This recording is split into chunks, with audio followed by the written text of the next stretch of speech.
శ్రీ వరాహి లక్ష్మీ నరసింహస్వామి వారి పవిత్ర క్షేత్రమైన సింహాచలం దేవస్థానం తరపున అనువంశిక ధర్మకర్త పూసపాటి అశోక్ గజపతిరాజు గోవా రాష్ట్రానికి గవర్నర్గా నియమితులవ్వడాన్ని గౌరవంగా భావిస్తున్నామని ఆలయ కార్యనిర్వహణాధికారి వేండ్ర త్రినాథరావు తెలియజేశారు.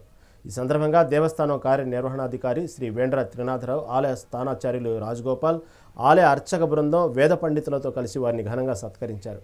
ప్రత్యేక వేదార్చవచనాల అనంతరం స్వామివారి శేషవస్త్రం, తీర్థప్రసాదం, స్వామివారి పటం అందజేసి అభినందనలు తెలియజేశారు.